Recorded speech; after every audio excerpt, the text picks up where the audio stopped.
Welcome back to my channel, or if you're new here, my name's Abigail Dean, and I hope you enjoy your time with me. So today I just wanted to talk about something that's been on my mind a lot.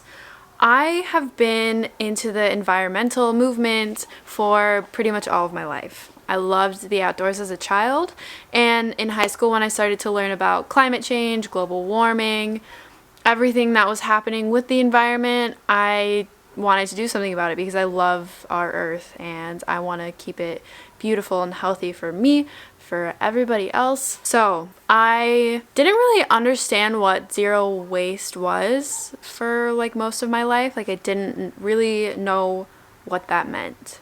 I really started to learn what zero waste was in college. I just kind of thought it was something that I couldn't get to, and I felt really ashamed and guilty about all of the trash I was making because I have seen landfills. I understand that our stuff is going somewhere to sit there forever pretty much. So I just kind of had that mental block. I don't know how to deal with it because I don't want to look at it. And so I just want to share where I'm at in my low waste journey because I feel like I've had a really powerful realization for myself and I don't think I'm alone in this. So if you relate to my story here, stick around to the end and I'm gonna let you know what I'm doing about it now and the things that are really working for me. Give me a like, hit subscribe. If you want to see more stuff like this, let me know.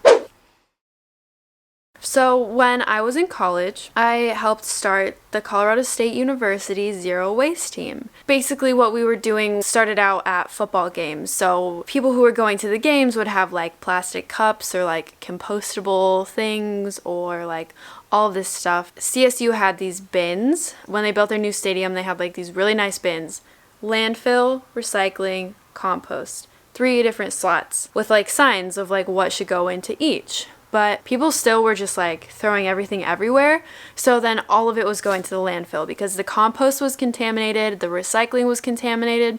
So those couldn't be sent to the proper locations because of how contaminated they were. Basically, we started to kind of teach people what goes where. Think about what you're doing before you throw it in the trash can or the compost or the recycling. That's really where my waste journey started. I mean, that was an empowering thing, and the university ended up hiring us at the games because they realized how important it was to have us diverting waste like that.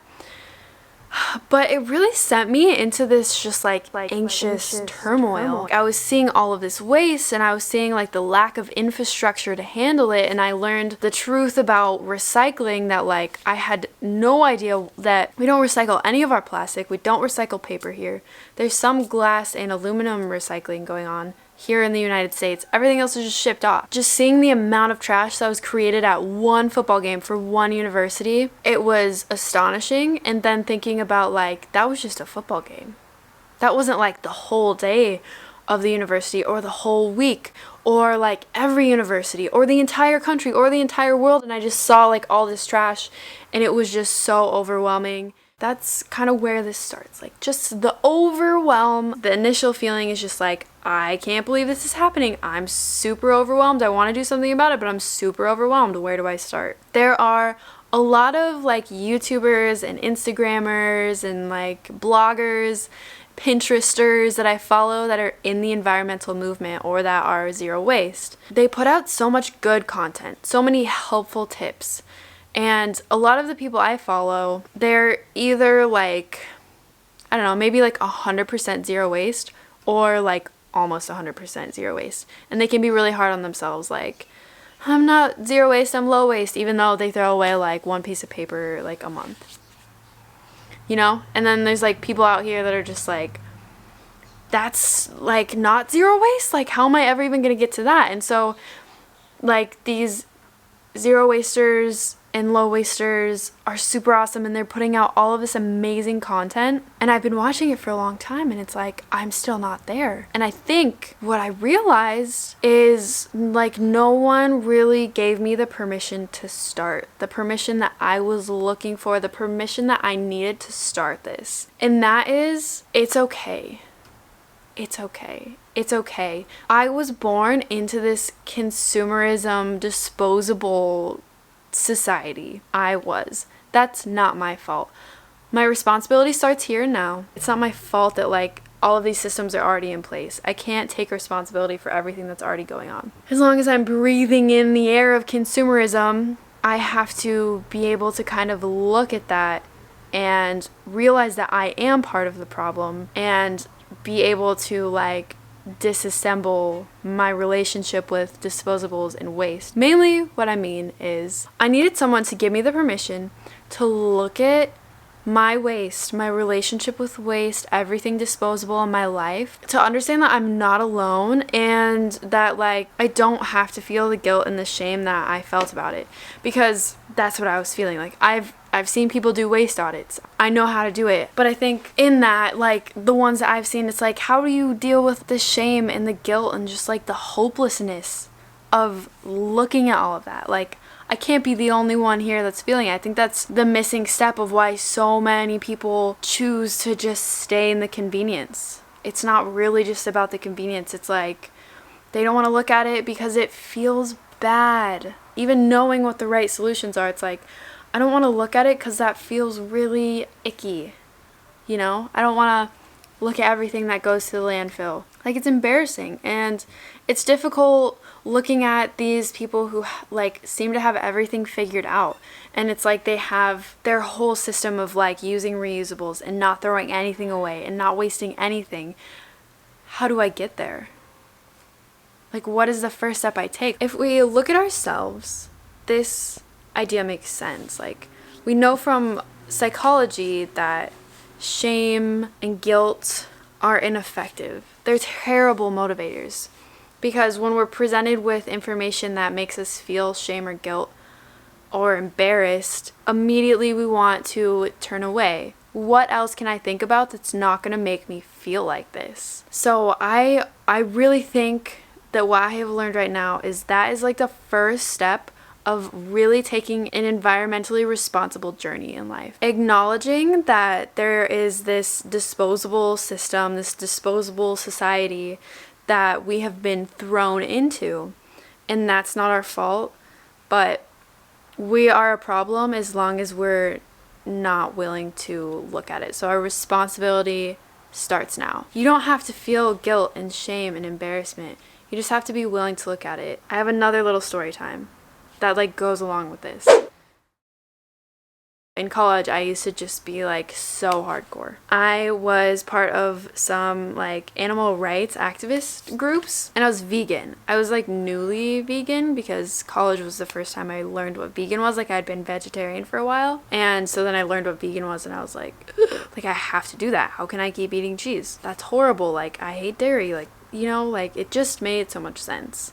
So I changed my diet, and I didn't use leather, and then I started looking at like what products were still doing animal testing. I'm not using those. And then I started like boycotting, and then I was leading the animal rights group. I was the president of the animal rights group at CSU.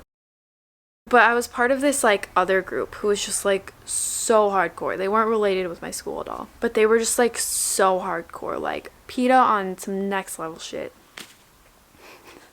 And like I was protesting with them. I was going to different protests with like different groups. Like, I was standing outside of slaughterhouses, seeing the animals go inside, protesting it. Like, I don't know how to get more vegan than that. Like, literally my whole life was about like saving animals, right?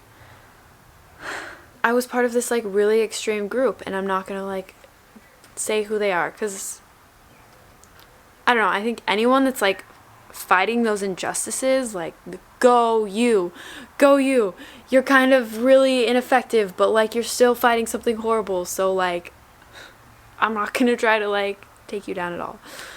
Anyway, I felt like there was this culture within that group that like made me feel like I wasn't vegan enough. And part of that was just like my own like insecurities of growing up and finding my identity. But I really felt like I wasn't vegan enough. I pushed myself so hard to get to like the highest level of like veganism. So I've seen this kind of like culture happen in different environmental movements or like environmental groups.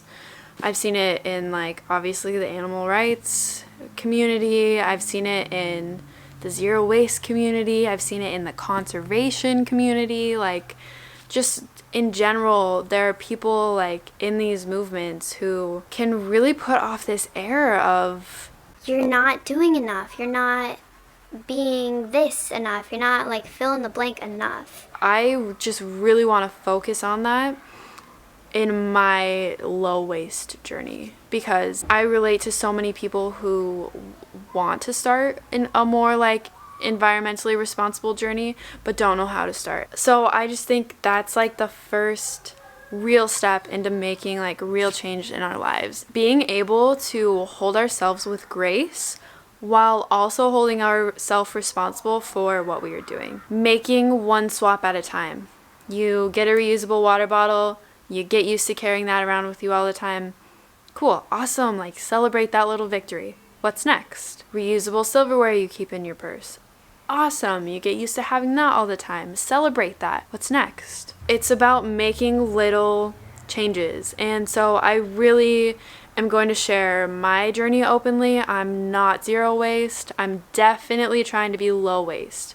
And I hope that our society can move to a place where we have like no landfills, because that would be incredible to have like closed loop, actually like cyclical recycling center systems. But as for now, I'm still on this journey, and I just want to share it with you as openly as possible to give you, you know, some form of acceptance. Like, it's okay where you are. If a reusable water bottle is the only change you've made so far, high five, babe. High five. Okay? Awesome. Are you used to that? Is that working well for you? What can you add next? Can we meet people where they're at? Like, if you're someone that's already there, how can you meet people where they are? Can you kind of like show up to them lovingly and be really aware of not exuding an energy that is, I'm better than you are? Because I think sometimes it's really difficult. Like, I also kind of understand it, because it's really difficult in like a movement that just seems so justified, right? Like, if you're like on the zero waste side, like, how is there any argument for like having waste? These systems are like gross and causing so much damage to the world, and like landfills are disgusting. It makes sense to be on the other side. It's hard to remember to be graceful and like be gentle with people when they're not where you are, or they seem like they're uninterested. But I really think that the general belief that people having apathy towards climate change or zero waste or veganism or like whatever, when they seem apathetic towards it, I think that's false. I think it's just that they're so confused and so overwhelmed, and they feel it so deeply inside of their soul that they know what they need to do, but they don't understand how to break it down into bite-sized pieces. They just like give up. So if you're in the movement, I really encourage you to bring it back down. What did it feel like when you first started? Were you overwhelmed? Did you feel kind of like icky inside when you were looking at your waste? Because like I did, and I still do. Like, looking at things I throw away, like, I'm not gonna make excuses, but like I've been like semi-permanently traveling for like the past few months of my life, so like I haven't invested in like a bidet. I really want a bidet so I can stop using toilet paper, and I just think they're like way better and cleaner. Or like rags over paper towels, or like buying offsets. I haven't like invested in those things yet, so that's where I am, and I just want to give you the permission to make one swap at a time and have grace with yourself, celebrate the small victories, and find a community that you can be honest with. Like, don't join a community where they make you feel like you're not being like zero waste enough, or not like vegan enough, or whatever it is. Find people who are at your level and willing to grow. Find people that inspire you. There's a child crawling right here. There's another child. Do you guys have any thoughts? Hi, YouTubers. Do you guys have any thoughts about being zero waste, or like what that means? That like have reusable stuff, not like things that are plastic. Yeah, no plastic. And you shouldn't like waste stuff. And like you should be resourceful. Resourceful, that's a good word. Like Abigail said. Subscribe, hit the thumbs up button. Give it a big thumbs up. Thank you. And hit the notification button Yep, hit the little bell. so you'll get notifications when she posts a new video. All right, thanks, guys. See you next time. Love you always.